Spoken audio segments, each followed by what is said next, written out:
오늘은 핵심같이 5번째, 전도와 선교에 순종하는 교회에 대해서 말씀을 전하겠습니다. 여러분, 우리가 보통 전도와 선교를 생각하면 교회가 하는 많은 중요한 일들 중에 하나라고 생각할 수가 있습니다. 그런데 성경에서 보면 전도와 선교는 복음을 전하는 것을 말하는 거죠. 중요한 의무라고만 이야기하지 않고 더 나아가서 이 땅에 하나님께서 왜 교회를 탄생시켰는지를 말하고 있어요. 그래서 여러분, 성경적인 근거가 사도행전 1장 8절에 나오는데 1장 8절 한번 같이 읽어볼게요. 시작. 오직 성령이 너희에게 임하시면 너희가 권능을 받고 예루살렘과 사마리아와 땅까지 이르러 내 증인이 되리라 하시니라. 아멘. 사도행전 1장에 하나님의 성도들이 예수님이 약속하신 이 미션을 붙들고 기도를 했어요. 그리고 2장에 교회가 탄생을 한 것입니다. 그러니까 교회라는 공동체가 탄생되기 전에 성도가 하나 되었던 이유는 바로 예수 그리스도의 증인이 되겠다는 그 약속으로 하나가 되었다는 것이죠. 그래서 여러분, 하나님께서 이 땅에 교회를 세우신 근본적인 이유가 무엇이냐? 저와 여러분을 구원하시는 것뿐만 아니라 저와 여러분을 통해서 많은 잃어버린 영혼들을 주님께로 돌려놓으라고. 그래서 교회를 세우셨다는 거예요. 그래서 만약에 우리가 예수의 증인으로 살아간다라는 이 신앙생활의 목표를 잊어버리고 혹시나 신앙생활을 한다면 나는 내 힘과 노력으로 열심히 신앙생활을 했는데 정작 보니까 도착지가 아니라 도착지인 정반대로 열심히 달려가는 거일 수가 있어요. 그래서 여러분, 사도행전 1장 8절의 말씀을 다시 한번 잘 붙드시고 여러분이 다시 한번 이 말씀을 보기를 원하는데, 이 말씀을 만약에 우리 인간적인 주관적인 중심으로만 읽는다면 이 두 부분에만 우리가 포커스를 할 수가 있습니다. 나에게 성령이 임했다. 그렇죠? 권세를 받았다. 여기에만 초점을 맞추는 그런 우려를 범할 수가 있습니다. 그런데 하나님께서 성령을 우리에게 보내주시고 그리고 우리에게 하늘과 땅의 권세를 주신 이유는 무엇입니까? 나를 위한 것이 아니라 나로 하여금 예수 그리스도의 증인으로 살아가게 하시기 위해 하나님이 권능을 주셨다는 거예요. 여러분, 이 말씀을 믿으십니까? 저와 여러분이요, 이 성경적인 올바른 미션과 올바른 목표를 가지고 신앙생활을 해야 계속 하나님이 원하시는 그 기쁘신 목표에 도달할 수가 있어요. 그래서 여러분, 저와 여러분 이렇게 한번 질문을 드렸으면 좋겠습니다. 우리는 진짜 이 말씀을 실제로 믿느냐 안 믿느냐라는 거예요. 머리로 말고요. 내가 정말 예수의 증인으로 살아가기 위해 신앙생활을 하고 있고 내가 예수님의 증인으로 살아가는 것이 나의 인생의 궁극적인 목표인가? 또 내 삶에, 내 마음에 나는 정말 그것을 원하고 소원하는가? 내 마음은 정말 하나님이 가장 기뻐하시는 그 영혼 구원이라는 것에 조금이라도 관심이 있는가?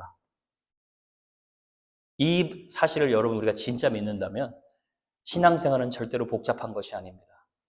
생각보다 간단해요. 하나님의 뜻을 찾느라 이리저리 헤매지 않아도 됩니다. 하나님의 뜻은 지금 내가 하나님의 구원받은 은혜 받은 자녀로서 하나님의 거룩하고 구별된 삶을 추구하고 그리고 내가 예수님의 증인으로 살아가기를 소원한다면 그러면 우리가 하나님의 뜻 안에서 살아가고 있는 것이라고 볼 수가 있습니다. 여러분이 네, 저는 그렇게 살고 있습니다. 저는 그렇게 살고 싶습니다라고 당당하게 대답하실 수 있다면 그러면 저와 여러분이 진짜 제자라는 의미이고 그리고 하나님의 말씀에 순종할 수 있는 믿음이 있다는 거예요. 자, 그러면 여러분, 우리가 이 예수님의 말씀에 순종하며 살아가기 위해서는 어떻게 해야 될까요? 일단 내가 먼저 당연히 위로부터 거듭난 하나님의 자녀가 되어야겠죠. 위로부터 거듭나야 여러분 땅의 질서에 매여 살지 않고 하늘의 질서를 가지고 살아갈 수가 있어요. 너무나 당연한 것이죠. 그리고 그렇게 거듭나고 나면 성령께서 우리 마음 가운데 임하셨기 때문에 성령께서 우리의 마음을 감동시켜서 이 예수 그리스도의 말씀을 순종할 수 있도록 도와주시는 거예요. 그런데 우리가 겪는 딜레마는 이것입니다. 전도와 선교를 생각할 때 전도와 선교를 순종하는 것이 항상 우리 마음에 기쁨이 넘치고 사랑이 내 마음에 가득해서 실천할 수 있는 것이 아니라는 거예요. 여러분, 전도 쉽습니까? 쉽다고 하시는 분들도 있어요. 근데 어렵습니다. 여러분, 예수님 믿고 최근에 언제 예수님을 한번 전해보셨습니까? 제가 얼마 전에 아메리칸 철치 서베이를 보니까 전도가 중요하다고 생각하는 성도가 70%라고 얘기합니다. 근데 그 70%의 성도 중에 반 50%의 성도만이 1년에 한 명에게 복음을 전하거나 혹은 성경 말씀에 대해서 쉐어링을 한다는 거예요. 그러니까 그만큼 전도가 어려운 주제이고, 그렇죠? 우리에게도 뭔가 부담스러운 주제예요. 근데 여러분, 그렇다고 해서 여러분이 실망해서는 안 됩니다. 왜냐하면 우리가 그렇게 대단히 생각하는 사도 바울도 저와 여러분처럼 똑같이 전도 때문에 스트러글을 했어요. 고린도전서 9장 16절을 한번 보면 이렇게 나오죠. 내가 복음을 전할지라도 자랑할 것이 없음은 내가 부득불할 일임이라. 만일 복음을 전하지 아니하면 내게 화가 있을 것이로다. 부득불하여 복음을 전했다는 말이 무슨 말이에요? 억지로 전했다는, 억지로 전할 때도 있었다는 거예요. 그런데 우리의 육의 본성은 하나님의 말씀을 거스리지만 성령님의 이끄심에 순종하여 억지로 내가 하나님의 말씀 순종해서 내 육신을 쳐서 전도했다는 거예요. 그러니까 여러분, 그런 의미에서 전도는요, 우리가 예수님 닮아 온전히 성숙해질 때까지 기다렸다가 하는 것이 아니에요. 사랑이 막 내 마음에 충만해서 그때 전도가 하는 게 아니라 전도는 어떤 의미에서 순종이에요, 순종.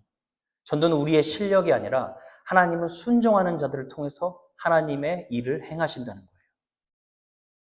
그러니까 전도는 선택사항이 아니라 저와 여러분이 구원받는 하나님의 성도라면 누구나 순종해야 하는 필수 과제라는 거예요. 자, 그렇다면 여러분, 우리가 어떻게 전도를 해야 됩니까? 성경에 보면 노방 전도를 가리켜서 전도라고 얘기하지 않고 예수님이 교회로서 좋은 사람으로 살아가고 착한 사람으로 살아가라는 걸 전도라고 하지 않고 구체적으로 말씀을 해주셨어요. 그 말씀이 바로 지상대명령인 마태복음 28장 말씀이죠. 이 28장 18절의 말씀에 보면 이렇게 나옵니다. 예수께서 나와 말씀하여 이르시되 하늘과 땅의 모든 권세를 내게 주셨으니 뭐라고 나옵니까? 너희는 가서 모든 민족으로 제자를 삼아. 가라는 거예요. 제자를 삼으라는 거예요. 가만히 기도하고 있지 말고 가서 제자를 찾으라는 거예요. 그런데 인간의 힘으로 되는 거 아니라는 거죠. 하늘과 땅의 권세를 예수님께 주셨고 우리가 잘 부르는 그 찬양 중에 예수님 권세, 내 권세, 예수님의 권세를 통해서 이 일을 순종하고 실행할 수 있다는 거예요. 그러니까 여러분, 어떤 교회든 크든 작든 은사가 다양하고 세상의 지위가 높은 자들이 많은 고린도 교회든 적은 인원이지만 충성스러운 자들이 꽤 있었던 빌라델피아 교회든 예수 그리스도의 제자가 되고 모든 민족으로 하여 제자를 삼기 위해 하나님이 교회를 세우셨다는 거예요. 여러분, 이 말씀을 여러분이 확신할 수 있어야 합니다. 여러분 믿으십니까? 지금 내가 순종하지 못한다고 죄책감이 들어서 그런 마음을 갖지 마시고 하나님이 약속하신 거 내가 믿는다. 여기서 시작하면 되는 거예요. 그러면 내가 올바른 교회로서 하나님을 올바로 섬길 수 있는 것이죠. 그리고 나서 예수님이 19절에 그런 말씀을 하시죠. 모든 민족으로 제자를 삼아라. 너가 먼저 예수의 제자가 되고 이 지역에서 예수 그리스도의 제자를 찾아 제자를 삼고 그리고 열방으로 모든 민족으로 제자를 삼아라. 지금 제가 여러분 얼굴 표정 보니까 아이고 우리같이 작은 숫자로 무슨 열방의 제자를 삼나 이런 분들이 있으시지 아니한 줄로 믿습니다. 근데 여러분 사실 숫자로 따지면 예수님보다 우리가 훨씬 더 좋은 환경이에요. 예수님은 12명 계셨어요. 가룟 유다까지 합치면 11명이에요. 근데 그 11명 구제불능의 사람들 한 사람 한 사람 붙들고 예수의 제자로 세워놓으니까 사도행전에 가면 성령이 임하고 성령님께서 그 11명 가만두시지 않는 거예요. 폭발적인 하나님의 역사가 일어나는 거예요. 그래서 하나님은 내가 예수의 제자인지를 확신하고 예수를 따라가는 그 소수를 통해서 하나님의 나라를 확장해 나가신다는 것입니다. 여러분, 우리 교회가 그렇게 돼야 될 줄로 믿습니다. 여러분이 먼저 내가 예수의 제자인가를 확신할 수 있기를 바랍니다. 그럼 여러분, 전도와 선교, 제자를 삼는 것이 전도와 선교라면 제자 삼는 방법은 20절에 나와 있죠. 내가 너희에게 분부한 모든 것을 가르쳐 지키게 하라. 여러분, 주일날에 예배당에 와서 말씀을 듣고 아무런 미션 없이 그냥 살아가는 자가 제자가 아니라 말씀을 듣고 행하고 지키는 자가 제자라는 거예요. 그럼 저는 그렇게 살아가지 않았는데요. 여러분이 그럴 수 있어요. 저는 말씀 듣고 금방금방 잊어버리는데요. 그래서 예수님이 말씀하는 거예요. 말씀을 잘 지킬 때까지 가르치라는 거예요. 제자로서 하나님의 말씀을 읽고 듣고 잘 지키고 순종하는 그 패턴이 있을 때까지 가르치라는 거예요. 그게 목회자의 자비고 그게 교회의 자비라는 거예요. 그게 제자 삼는 하나님의 명령이라는 거죠. 여러분, 저희 교회는요, 이 지상 대명령을 DNA로 생각하고 세워진 교회입니다.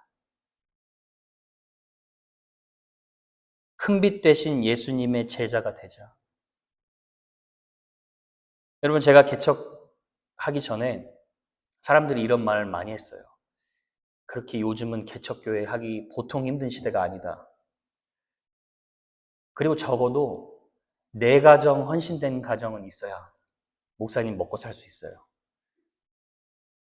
근데 여러분, 성경에 그렇게 나와 있지 않기 때문에 저는 성경의 확신을 갖고 싶었어요. 그 교회에 대해서 질문했습니다. 하나님 어떤 교회가 되어야 되고 어떤 교회를 하나님께서 성경에 탄생케 하셨습니까? 이 말씀, 예수 그리스도의 제자가 되고 제자를 삼는 교회가 되기 위한 하나님이 교회를 탄생시켰다는 거예요. 그래서 저는 그 성경 말씀의 확신을 붙들고 신비제자교회를 시작한 것입니다. 그래서 저는 지금 우리 성도님들 한 사람 한 사람이 너무 귀하지만 내가 제자가 되지 않고 싶어요. 나는 그런 거 관심 없습니다. 그런 분들이 우리 교회에 와서 우리 말씀 듣고 떠나는 거 그렇게 저 많이 신경 쓰지 않습니다. 왜냐하면 하나님의 진리의 말씀이 더 중요하기 때문에. 그래서 저는 이 진리의 말씀 붙들고 확신 가운데 우리 교회를 개척한 거예요. 그래서 저와 여러분이 이 DNA를 함께 공유할 수 있기를 바랍니다. 내가 예수의 제자고 내가 제자를 삼는 이 예수님의 말씀에 순종하는 교회가 되게 하여 주시옵소서. 이런 사명에 순종하는 공동체에게 하나님은 인간이 할 수 없는 기적도 보여주시는 것이고 은사와 능력도 충만하게 부어주시는 거예요. 왜냐하면 하나님은 잃어버린 한 영혼 찾아서 구원하시는 것을 가장 기뻐하시는 분이기 때문이에요. 성도들이 모여서 예배하고 기뻐하고 그걸로 끝나는 것이 아니라 그 기쁨이 퍼져나가서 잃어버린 영혼, 정말 예수님 몰라서 지옥으로 가는 그 영혼 찾아서 구원하시기를 기뻐하시는 분이라는 거예요.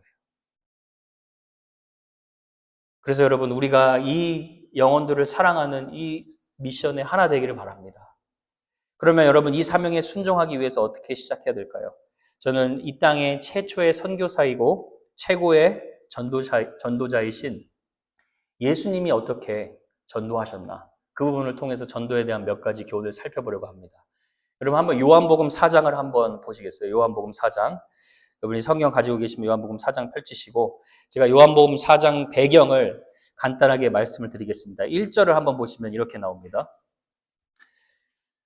예수께서 제자를 삼고 세례를 베푸시는 것이 요한보다 많다 하는 말을 바리새인들이 들은 줄을 주께서 아신지라. 자, 지금 세례 요한이 아직 활동하는 시기예요. 그런데 예수님이 이제 등장하니까 많은 사람들이 예수님에게 더 몰리기 시작한 거예요. 그래서 예수님이 세례를 주기 시작하니까 바리새인들이 질투하기 시작합니다. 군중들 인기에 항상 사로잡혔던 바리새인들은 자신들보다 예수님 누구가 인기를 받는 것을 싫어했어요. 그래서 예수님이 그 바리새인들을 잠시 피하기 위해 어디로 가시냐? 갈릴리로 떠나십니다. 3절, 4절을 보세요. 유대를 떠나사 다시 갈릴리로 가실새 사마리아를 통과하여야 하겠는지라. 여러분, 사마리아가 어떤 지역이죠? 아시다시피 유대인들과 철천지 원수민족이죠. 사마리아는 이스라엘이 북아수르 이방 땅에게 사로잡혔을 때 그 북아수르 군인들이 유대인들을 치하여서 탄생된 혼합 민족이죠. 그러니까 이스라엘 사람들이 사마리아 사람을 생각하면 저 사람들은 정통 퓨어 유대인이 아니다. 저 사람들은 불결하고 더러운 죄인들이다라고 생각을 했어요. 그러니까 어떤 유대인들은 사마리아를 통과해야 가는 것이 가장 가까운 경로임에도 불구하고 사마리아를 피해서 삥 돌아서 우회해서 가곤 했습니다. 근데 오늘 예수님은 뭐라고 말씀하십니까? 나는 사마리아를 통과해야겠는지라. 무슨 말이죠? 사마리아로 꼭 지나가시겠다는 의지를 보여주고 계세요. 유대의 전통, 인종의 벽, 나라의 벽, 문화의 벽, 복음은 어떤 장벽도 다 깨트릴 수 있는 능력이 있다는 것을 아시고 그 사랑을 실천하는 거죠. 근데 여러분, 여기서 우리가 한 가지 중요한 교훈을 발견하게 됩니다. 우리가 전도를 시작하는 데 있어서 가장 먼저 믿어야 할 것은 무엇이냐? 하나님은 어떤 죄인도 구원하실 수 있다는 것을 확신해야 돼요. 왜냐하면 우리가 너무나 많은 경우에 무한하신 하나님의 사랑을 우리의 생각으로 제한할 때가 많이 있어요. 그래서 우리의 생각 속에 이 사람은 이래서 안 되고 저 사람은 저래서 안 되고 하나님이 저런 사람도 구원하실까 하고 아예 전도조차도 시도도 하지 않는 것이죠. 여러분, 대표적인 예가 요나입니다. 하나님은 요나에게 그렇게 잔인하고 흉악한 아수르의 수도인 니느웨 백성에게 회개하라고 복음을 전하라고 명령하셨습니다. 그런데 요나가 어떻게 했죠? 거부했죠. 거부한 이유가 있어요. 여러분, 아수르 민족이 어떤 민족이냐면 얼마나 잔인하냐면 전쟁에서 승리한 후에 포로들을 죽인 후에 시체들을 자기 땅에 다 뿌려놓고 우리가 승리했다고 과시하는 그런 잔인한 민족들이에요. 그러니까 하나님이 그런 민족을 구원하라고 복음을 전하라고 하니까 요나가 안 갑니다. 반대로 다시스로 가죠. 그런데 하나님이 요나가 탄 그 배에 풍랑을 일으키시고 물고기 뱃속에 들어가게 하셔서 회개케 하시고 결국은 다시 니느웨 백성에게 가서 전도하게 하십니다. 그런데 심판 다가오니 회개하라. 그 한마디에 니느웨 백성들이 금식하고 회개하고 하나님께 돌아와요. 그런데 요나는 그 모습을 보면서 기뻐하지 않고 하나님을 이해하지 못했죠. 하나님이 왜 저런 백성을 구원하실까? 그때도 이해하지 못했어요. 여러분, 이런 모습을 통해 우리가 알아야 될 것은 무엇이냐면 어떤 사람이 구원을 받고 안 받고는 하나님만이 아시는 것이고 하나님이 구원하시고자 결정하시는 어떤 사람들도 하나님은 구원하실 수 있다는 거예요. 그리고 하나님은 어떤 죄인들도 구원하시길 기뻐하시는 분이라는 거예요. 그러니까 여러분, 우리가 행여나 인간적인 생각으로 시도도 해보지 않는다면 너무나 어리석은 것이죠. 여러분, 사도 바울도 똑같은 실수를 범할 뻔했어요. 사도행전 18장에 보면 사도 바울이 아테네를 떠나 고린도 지역으로 갑니다. 고린도 지역에서 사도 바울이 열심히 복음을 전했어요. 그랬는데 그 복음을 들었던 많은 유대인들이 사도 바울을 핍박하고 방해했어요. 그 사도 바울이 내가 이런 유대인들에게 복음은 못 전하겠다 고민하고 있는데 그날 밤 꿈에 환상에 하나님이 나타나셔서 사도 바울에게 말씀을 하시죠. 두려워 말라. 지금 내가 너와 함께 하고 있고 너를 해할 자 한 사람도 없다. 너는 잠잠치 말고 외치라 하라고 얘기해요. 그리고 나서 하나님이 말씀하신 것이 있어요. 이 도시에 나의 백성이 아직 많이 있습니다. 여러분, 하나님이 구원하실 백성이 이 락빌 지역에 분명히 있으니까 하나님이 저와 여러분을 부르신 거예요. 하나님은 그런 순종하는 자들을 통해서 구원하시는 분이세요. 그러니까 우리는 하나님의 주권을 철저히 믿고 순종해야 될 줄로 믿습니다. 계속해서 본문 보면 이제 예수님이 사마리아 지역을 걸어가면서 수가라 하는 동네에 이르시죠. 5절, 6절. 한번 같이 읽어보겠습니다. 시작. 사마리아에 있는 수가라 하는 동네에 이르시니 야곱이 그 아들 요셉에게 준 땅이 가깝고 거기 또 야곱의 우물이 있더라. 예수께서 길 가시다가 피곤하여 우물 곁에 그대로 앉으시니 때가 6시쯤 되었더라. 지금 여러분, 예수님이 한 30마일을 걸어오신 거예요. 그러니까 얼마나 피곤하셨겠어요. 게다가 유대 시간 6시면 저녁 6시가 아니라 오늘날 오늘 우리의 시간으로 햇볕이 가장 쨍쨍한 정오 12시예요. 그런데 그렇게 정오 12시에 사람들의 눈길을 피해서 어떤 한 여자가 우물을 길러 나오는 것입니다. 근데 예수님이 여기서 뭐라고 하죠? 먼저 물을 달라고 대화를 시작하세요. 이 여인을 전도하시기 위해 대화를 시작하신 것이죠. 여러분, 사람이 몸이 피곤하면 전도할 생각 들지도 않습니다. 저도 이전에 여러분 비행기를 타서 복음을 전한 적이 종종 있습니다. 그런데 어떤 때는 제가 비행기에 타서 앉으면 바로 이런 생각을 해요. 솔직하게. 아, 오늘은 그 누구도 나에게 말 걸지 않았으면 좋겠다. 너무 피곤하면. 인간적인 생각으로 그런 생각을 할 수가 있죠. 근데 예수님은 그런 피곤을 무릅쓰고 일단 대화를 시작하는 거예요. 여러분, 전도는 어떻게 시작되는 것이냐면 한 영혼을 향한 작은 관심의 표현이에요. 우리가 때로 전도하는 것을 너무 대단하게 생각할 때가 있어요. 결과만 생각하고, 아, 저 사람이 내가 대답할 수 없는 것을 물어봐서 내가 대답하지 못하면 어떡하지? 이렇게 우리가 강박관념을 가질 때가 있어요. 그런데 전도는 무엇이냐면 작은 관심으로 시작하는 거예요. 하나님은 무엇을 보시냐면 너가 정말 저 영혼을 불쌍하게 여기는 마음, 관심 조금이라도 있냐? 그리고 그 마음을 가지고 대화를 시작할 수 있는 순종을 할 수 있느냐? 그 마음을 보시는 거예요. 그렇게 해서 대화를 건넸는데 성령님께서 마음 문을 여시는 거예요. 여러분, 사마리아 여인이 아시다시피 나중에 구원받게 되지만 하나님이 이 여인을 구원하시는 데 있어서 가장 먼저 사용하시는 것은 물을 좀 달라고 대화했던 그 작은 관심의 표현이었다는 거예요. 우리도 여러분 그렇게 전도를 시작할 수 있는 거예요. 저 사람 예수님 믿을까? 혹시 저 사람 교회 다닐까? 저분 예수님 알면 참 좋을 텐데 그 사람을 놓고 기도하다가 하나님이 어떻게 기회의 문을 열어주시면 대화를 시작하는 거예요. 하나님은 여러분 그 마음을 보시는 것입니다. 큰 일을 이루려고 그 영혼을 구원하는 것은 주님께 맡기고 작은 일에 먼저 순종하는 우리의 그 마음을 보시는 거예요. 그래서 여러분 중국 선교의 아버지인 허드슨 테일러 선교사님이 이런 말 하셨어요. 작은 일은 작은 일이다. 하지만 작은 일에 신실한 것은 큰 일이다. 작은 것부터 시작하는 거예요, 여러분. 내가 여러분 지금 전도한 지 너무 오래됐다. 그럼 여러분 주변에 전도 대상자부터 정하는 거예요. 그리고 기도하고 좋은 인상을 심어주고 인사하고 그렇게 작게 시작하는 거예요. 여러분 우리 교회에 새벽에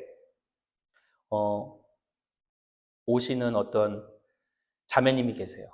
미국 교회 다니시는데 제가 이 자매님의 간증을 듣다 보니까 우리가 지금 아이들을 초청해서 복음을 듣게 하는 것 이것도 작은 시작이구나라는 생각이 들었어요. 왜냐하면 이분이 지금 크리스찬이고 교회를 다니시는 성도인데 자기가 어떻게 하나님을 믿게 됐느냐 설명을 하시는데 여름 성경학교 우연히 가게 돼서 거기서 선생님의 얼굴을 봤는데 선생님의 얼굴이 너무나 아름다워 보이고 빛이 났다는 거예요. 그래서 그 선생님 딱 백인 선생님이래요. 그래서 그 백인 선생님 보면서 저분은 진짜 사람 사랑하시는구나. 그 어린 나이에 나도 저렇게 되고 싶다. 그렇게 생각했다는 거예요. 그리고 나서 그 선생님이 나중에 복음을 제시하고 영접 기도를 시키고 그 다음 자연스럽게 교회 생활을 하게 됐다는 거예요. 물론 그 중간에 커가면서 사춘기 시절에 방황하는 시절도 있었지만 나중에 10대가 돼서 자기가 직접 고백하고 세례도 받았다는 거예요. 여러분 한 영혼이 구원받는 걸 하나님 너무 기뻐하시는데 우리의 작은 순종에서 시작하는 거예요. 그러니까 여러분 말로만 전도가 중요하다고 말하는 그런 사람들을 하나님이 쓰시는 게 아니라 정말 영혼의 관심을 가지고 순종하는 자를 하나님이 쓰시는 거예요. 저와 여러분이 그런 하나님의 사람들이 되기를 축복합니다. 여기서 이제 대화를 그렇게 시작한 예수님에게 여자가 이렇게 반응을 해요. 9절에 보니까 9절이죠.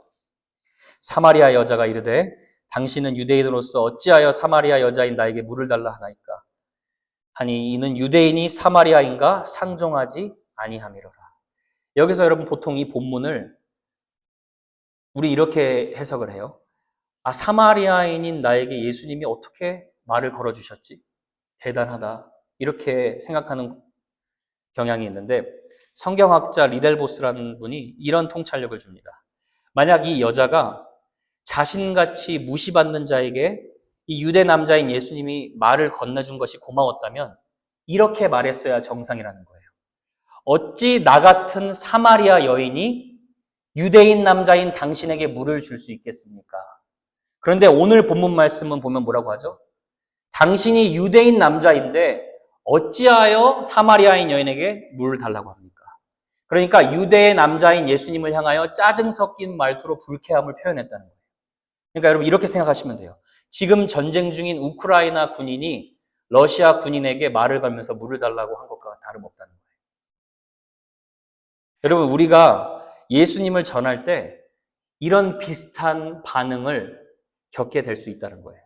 우리는 마음 먹고 결단해서 나름 순종해서 따뜻한 마음으로 예수님을 전하려고 대화를 건네고 복음을 전했는데 정작 듣는 사람, 나를 보는 그 얼굴 사람의 표정이 보니까 무관심하고 왜 이런 말을 하냐는 듯이 쳐다보고 시큰둥하게 반응할 수 있다는 거예요.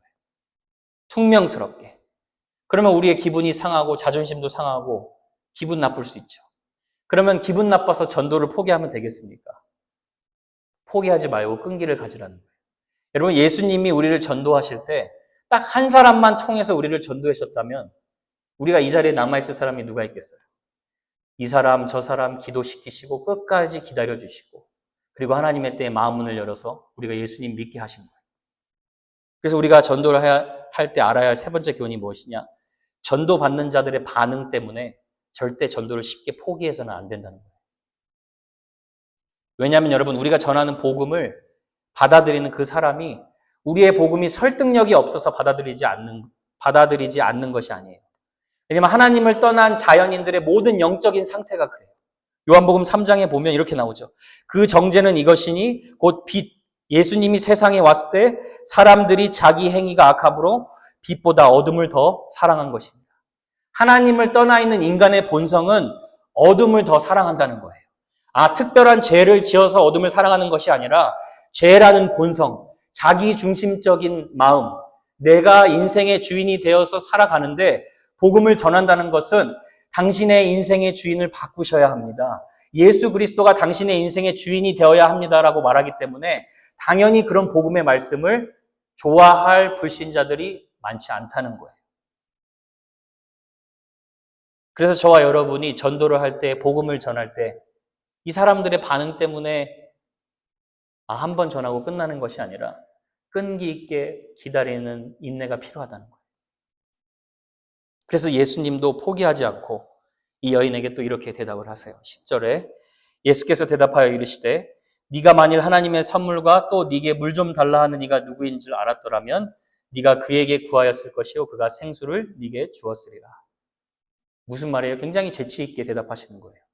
너가 내가 누군 줄 알았으면 네가 나한테 물을 달라고 해야 정상이다. 이렇게 얘기하시는 거예요. 그러니까 마음에 여유가 있으시고 사랑이 넘치시기 때문에 가능한 거죠. 여러분 전도를 한다는 건요. 철저하게 섬기는 자로서 하나님을 떠난 죄인을 섬기는 태도로 전도하는 거예요. 여러분 우리는요 예수님 믿으라고 할 때 믿으면 믿고 말라면 말라. 이런 장사하는 태도로 절대 전도해서는 안 돼요. 이 사람이 나를 진짜 사랑하는지 불신자도 하나님을 알고 있어요. 불신자도 영적인 존재예요. 우리가 불신자를 전도할 때는 여러분 예수님이 그 하늘의 땅의 권세를 다 가지신 하나님이신데 철저히 낮아지셔서 인간이 되셔서 죄인인 저와 여러분을 철저히 섬겨주셨어요. 예수님이 오신 이유, 인자가 온 것은 왕으로 군림받기 위해서가 아니라 철저한 섬김의 종으로 자기의 전부를 내어주시기에 오셨다고 얘기하고 있어요. 그렇게 섬김의 종으로 자기의 전부를 내어주셨기 때문에 하나님이 하나님 우편의 왕으로 높이신 거예요. 그러니까 여러분 우리가 어떤 영혼을 사랑해서 전도한다고 할 때 저와 여러분은 뭘 장사로 파는 자가 아니라 낚시해서 물고기를 건지려고 하는 자가 아니라 이 영혼을 철저히 섬기는 자세로 다가가야 된다는 거예요. 그래서 사도 바드로가 너의 소망을 얘기할 때 그 듣는 자에게 항상 온유와 respect, 두려움, gentleness and respect로 하라고 얘기하고 있어요. 그게 예수님의 마음입니다, 여러분. 이 예수님의 마음에 여자가 마음이 녹아질 수밖에 없죠. 11절에 마음 문이 어느 정도 열린 것 같아요. 11절 한번 같이 읽어볼게요. 시작. 여자가 이르되 주여 물기를 그릇도 없고 이 우물은 깊은데 어디서 당신이 그 생수를 얻겠사옵나니까. 그래도 마음 문이 열려서 예수님에게 주여라고 리스펙트하고 있어요. 근데 예수님이 말하는 생수가 구원의 복음을 말하는 건지는 아직 이해 못하고 있어요. 지하 생수라고 생각하고 있어요. 그래서 여러분 하나님의 영적인 하나님을 떠난 자의 영적인 상태가 그렇다는 거예요. 아무리 영적인 진리를 말해도요. 마음 문을 열기 시작해도 내가 복음을 전해도 그거 다 알아듣지 못합니다. 성령님이 마음 문을 온전히 열어주시고 영적인 눈을 열어줄 때까지 우리가 기다리면서 계속 들어주고 복음을 전해야 되는 거예요.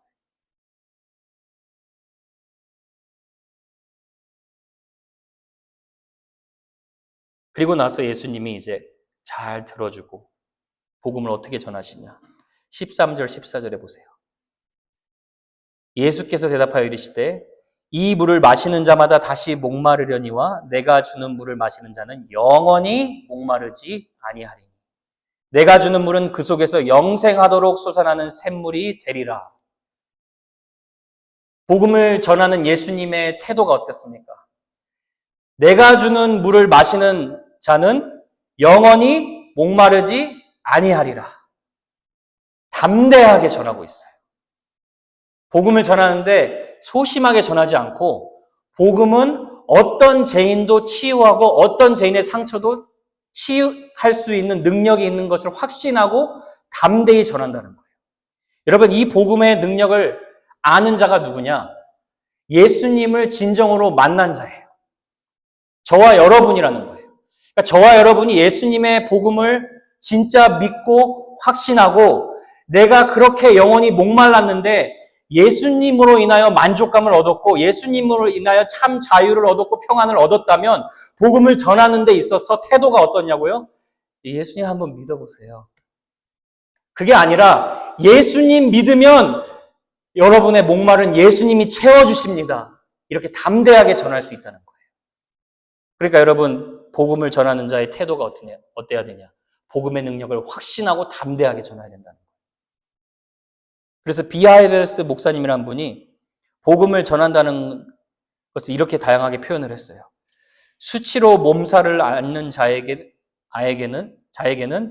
은혜와 용서가 당신 앞에 있습니다라고 전하고 제약된 습관에 사로잡혀 있는 자에게는 예수님을 삶의 주인으로 모시면 진정한 자유가 있습니다라고 선포할 수 있고 약한 자에게는 구하기만 하면 힘을 주시는 하나님께 힘을 얻으십시오라고 전할 수 있고 가난한 자에게는 영혼의 부요함을, 부족한 자에게는 적당한 때의 채움을, 슬퍼하는 자에게는 위로와 평안을, 병들고 죽어가는 자에게 내세의 영생과 새 몸을 주시는 분, 바로 이 분이 우리가 섬기는 하나님이십니다. 라고 복음의 능력을 담대하게 믿고 전할 수 있어야 되는 거예요. 여러분, 저와 여러분이 이렇게 담대하게 전할 수 있는 이유는 저와 여러분이 먼저 경험했기 때문입니다. 경험 못했으면 하나님, 오늘 내가 예수님 진짜 제대로 만나게 도와주십시오. 그렇게 기도해야 돼요. 여러분, 신앙생활의 기간이 중요한 게 아니에요. 신앙생활의 기간이 중요한 게 아니라 내가 정말 예수 그리스도를 인격적으로 만난 그 흔적이 있고 구원의 십자가에 감동이 있는가. 주여 나는 죄인이로소이다. 어찌 나 같은 자를 구원해 주셨습니까? 이 감동이 있어야 되는 거예요. 그래야 여러분 그 감동이 하나님이 나를 감동시켜 담대하게 복음을 전하게 하는 건 줄로 믿습니다. 여자가 대답을 해요. 여자가 이르되 주여 그런 물을 내게 주사 목마르지도 않고 또 여기 물 길르러 오지도 않게 하옵소서. 일단 복음을 저도 받아들이고 싶습니다라고 얘기는 하는 거예요. 그랬더니 예수님이 어떻게 얘기하시냐. 제가 줄여서 얘기하겠습니다. 네 남편 불러와라 그래요, 갑자기. 여자가 소스라치게 놀랍니다. 저 남편 없는데요. 맞아, 네 말이. 너 남편 5명 있었는데 지금 사는 남자는 남편 아니잖아. 얘기하세요. 그러니까 여자가 얼마나 놀라겠습니까? 주여 당신은 정말 참 선지자로소이다 얘기해요. 예수님의 전지하심을 보여주신 거죠. 근데 여러분 예수님이 이 질문을 하신 것은 여자에게 수치심을 주고 과거의 치부를 드러내기 위해 이런 말씀을 하신 게 아니에요. 우리가 사마리아 여인이 여러분 남편 5명이 있었다라는 걸 생각하면 대부분 보통 이 여인은 부도덕한 성생활을 했구나라고 생각할 수 있는 경향이 커요. 그런데 여러분 당시 시대를 생각하면 여자에게는 이혼할 수 있는 권리가 있었습니까? 없었어요. 이 여자는 첫 번째 남자에게 버림을 당한 거예요. 생계 유지하기 위해 2번째 남자랑 결혼했는데 또 버림을 당한 거예요. 3번째, 4번째, 5번째 남자까지 버림을 당한 거예요. 그래도 생계는 유지하려고 6번째 남자랑 사는데 이제 불안하고 두려워서 결혼은 못하고 있는 거예요. 이런 상처 입은 여인에게 예수님이 이런 질문을 하신 이유가 무엇이냐? 이제 내가 너의 상처 싸매줄게 라고 얘기하는 거예요. 그 어떤 남자도 채워주지 못했던 그 만족과 행복, 이제 내가 그거 채워줄게. 너가 나를 믿으면 네의 뱃속에 생수의 강이 흘러날 거야. 그 얘기를 하시는 거예요. 무슨 말이에요? 나로 인하여 너의 영혼이 깊은 곳에서 만족할 수 있도록 살아게 해주겠다고 예수님이 약속하시는 거예요. 여러분 이 스토리가 사실 다 저와 여러분의 스토리가 아닙니까? 이전에 세상 나 기뻤어도 지금 내 기쁨은 오직 예수. 이렇게 고백할 수 있는 스토리가 저와 여러분의 스토리예요. 스토리는 다 달라도 우리의 영혼의 갈증을 해소하는 분이 예수님 뿐임을 확신하는 사람이 저와 여러분이라는 것입니다. 여러분 믿으십니까? 오늘 여러분이 그 예수님의 복음의 능력, 여러분의 깊은 영혼을 만족시켜주는 그 예수님 다시 한번 여러분이 제대로 경험하실 수 있기를 바랍니다. 하나님, 내 마음에 자꾸 내가 무엇으로 만족하려고 합니까? 하나님 그 우상 제거해 주시고 제가 예수님으로 정말 만족하는 제자로 살기를 원합니다. 여러분 하나님을 진짜 제대로 만나는 것은요. 이렇게 정직하게 나를 돌아보고 질문하는 것으로 시작되는 거예요. 이 여인이 결국 어떤 결정을 내리느냐. 예수님을 구주로 받아들여요. 받아들이자마자 보였던 반응이 무엇입니까? 28절 보세요. 여자가 물동이를 버려두고 동네로 들어가서 사람들에게 이르되 내가 행한 모든 일을 내가 말한 사람을 와서 보라. 엄청난 지식은 없어도 예수 그리스도를 만나면 할 수 있는 말. 와서 보라. 이분이 구원자이시다. 그러니까 전도는요 막 시켜서 하는 게 아니라 성령님의 감동돼서 저절로 내가 만난 예수님이 이런 분입니다. 그게 예수님의 증인이라는 거예요. 보고 들은 거 말하지 아니할 수 없습니다. 여러분 우리가 레스토랑에서 음식만 맛있는 거 먹어도 그거 소개하느라 여기 꼭 가보세요 하는데 나의 삶을 송두리째 변화시킨 예수님을 우리가 어찌 소개하지 않을 수가 있겠어요.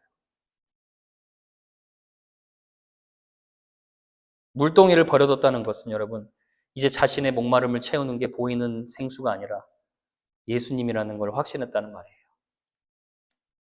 그리고 이 여인의 증언을 통해서 성경을 전체를 보면 뭐라고 나오냐. 많은 사마리아 사람들, 동네 사람들이 예수님을 믿었다라고 얘기를 해요. 근데 여러분 우리가 마지막으로 한 가지 기억해야 될 것이 무엇이냐면 요한복음의 저자인 요한은 사마리아 여인처럼 전도해야 됩니다라고 사마리아 여인을 영웅화시키지 않는다는 거예요. 이 여인을 통해 분명 많은 사람들이 예수님을 믿게 됐어요. 그런데 성경에 보면 이렇게 나와요. 이후에 사마리아 사람들이 예수님에게 저희 집 와주세요. 저희 집도 와주세요. 우리 동네 좀만 더 있다 가세요. 간청을 했다는 거예요. 왜냐하면 하나님의 말씀을 좀 더 가르쳐 주세요라고 물어봤다는 거예요. 그리고 나서 요한이 이 전체 스토리를 어떻게 마치는지 41절, 42절 한번 보세요. 한번 같이 한번 읽어보겠습니다. 시작. 예수의 말씀으로 말미암아 믿는 자가 더욱 많아 그 여자에게 말하되 이제 우리가 믿는 것은 잘 보세요. 네 말로 인함이 아니니, 네 말로 인함이 아니라는 거죠. 이는 우리가 친히 듣고 그가 참으로 세상의 구주신 줄 알미라 하였더라. 어떻게 예수님을 믿게 됐다고요? 예수님의 말씀을 친히 들었다는 거예요. 한 사람 한 사람이 예수님을 인격적으로 만났다는 거예요. 이 여자가 경험한 하나님 대단한데, 전지하신 하나님 대단한데, 그것 때문에 믿은 게 아니라, 그것 때문에 마음 문은 열렸지만, 내가 믿은 것은 예수님이 세상의 구원자이심, 십자가의 복음, 예수님이 죽으시고 나를 의롭다 하시기에 부활하신 그 복음 내가 예수님께 직접 들었다는 거예요. 그러니까 여러분, 남의 증언으로, 남의 기도로 우리의 신앙생활이 유지되지 않는다는 거죠. 내가 예수님 만나야 되고, 내가 예수님 찾아야 된다는 거죠. 전도는 무엇입니까? 나를 증거하는 것이 아니라 나를 변화시킨 예수님을 증거하는 거예요. 어찌 보면 너무나 당연한 말인데 때로는 우리의 전도가 주객이 전도될 때가 있어요. 주객이 바뀔 때가 있어요. 무슨 말이냐면 전도의 내용에 주인공이 바뀔 때가 있다는 거예요. 내가 경험한 하나님을 자랑하다가 보니까 정작 그 하나님이 누구시고 하나님이 죄인을 위해서 어떤 일을 행하셨는지 그 십자가의 복음은 정작 전하지 않을 때가 있다는 거예요. 그래서 지금 요한이 분명하게 우리에게 알려주는 거죠. 너가 만난 예수님, 그것을 전하지만 예수님이 우리를 위해 어떤 일을 행하셨는지 전하는 거. 그것이 전도라는 거예요. 그게 우리가 전하는 복음이라는 것입니다. 그래서 여러분, 사도 바울이 이런 말을 했어요. 우리는 우리를 전파하는 것이 아니라 오직 그리스도 예수의 주 되신 것과 또 예수를 위하여 우리가 너희의 종된 것을 전파합니다. 우리 자신을 전파하는 게 아니고 예수님이 주님이시고 내가 이 복음 너한테 전하려고 내가 예수님과 같은 섬김의 종으로 너희 앞에 섰다. 그러니까 여러분, 예수 믿는 사람이 자기 자랑을 하면 되겠습니까? 예수 믿는 사람이 교만해서 되겠습니까? 예수 믿는 자가 섬김의 종으로 서야 그 자체 내에서 벌써 영향력을 끼칠 수 있는 거예요. 저와 여러분이 그런 하나님의 섬김의 종으로 설 수 있기를 바랍니다. 여러분, 신앙의 주인공, 인생의 주인공, 역사의 주인공이 내가 아니라 예수님임을 다시 한번 기억하실 수 있기를 바랍니다. 주체가 바뀌지 않으면 여러분의 삶도, 여러분의 신앙생활도, 여러분의 전도의 영향력도 하나님께서 행하시고 하나님이 능력을 보여주실 줄로 믿습니다. 말씀을 맺겠습니다. 오늘 요한복음 4장을 통해서 예수님이 전도하시는 여러 가지 교훈을 살펴봤어요. 많은 교훈이 있었지만 왜 전도해야 됩니까? 예수님이 저와 여러분을 전도했기 때문이죠. 그렇죠? 우리는 영원한 심판에서 영원한 생명으로 옮김받은 은혜받은 자이기 때문이에요. 그리고 이 은혜의 복음을 받은 자로서 이 복음을 마음에 꽁꽁 숨기면 되겠습니까? 여러분, 내가 기분 나쁘다고, 내가 자존심 상한다고 복음 전하는 거 포기해서 되겠습니까? 나를 구원하신 이 위대하신 예수님 자랑하지 않고 여러분 이 땅에서 50년, 60년, 30년 어떻게 편하게 살아갈 수 있겠어요? 여러분, 저 영혼들 딱 봤을 때 하나님 믿지 않으면 진짜 영원한 심판으로 가는데 그 영혼 보고 여러분 우리가 아무런 느낌이 안 든다. 그럼 여러분 우리가 하나님께 부르짖어야 되는 거 아니에요? 하나님 마음 주세요. 여러분 진짜 교회로 살고 싶습니다. 교회로 하나님 마지막 때에 쓰임 받고 싶습니다. 이렇게 부르짖어야 합니다. 저와 여러분이 세상에 보란 듯이 보여줄 수 있기를 바랍니다. 뭐를요? 세상이 말하는 즐거움보다, 세상이 말하는 행복보다 예수님 믿고 예수님과 동행하고 예수님 따라가는 인생이 이렇게 행복하다는 거, 저와 여러분이 그 예수님의 증인 되기를 원합니다. 제가 마지막 스토리를 하나 전하고 마치겠습니다. 제가 전도를 생각할 때마다 항상 잊혀지지 않는 한 분의 스토리가 있어요. 한국의 사랑의 교회에 다니신 전도 왕이라고 불리는 이재명 안수 집사님의 스토리입니다. 이재명 집사님은 당시 사형을 앞두고 있는 살인마, 지존파 사람들을 다 전도한 것으로 유명하신 분이에요. 그런데 그렇게 전도를 잘하시는 이재명 집사님이 어느 날 폐암 선고를 받았다는 거예요. 그것도 1기도 아니고 3기 선고를 받았대요. 그때 얼마나 여러분 마음이 심란했을까요? 근데 그 사실을 잘 모르는 어떤 성도가 이재명 집사님에게 찾아와서 부탁한 거예요. 내 남편이 도저히 내가 전하는 복음으로 믿지 않는다고. 집사님이 좀 한번 가서 복음 전해주시면 안 되겠냐고. 여러분, 폐암 3기 선고를 받으면 다른 사람 전도할 생각이 있겠습니까?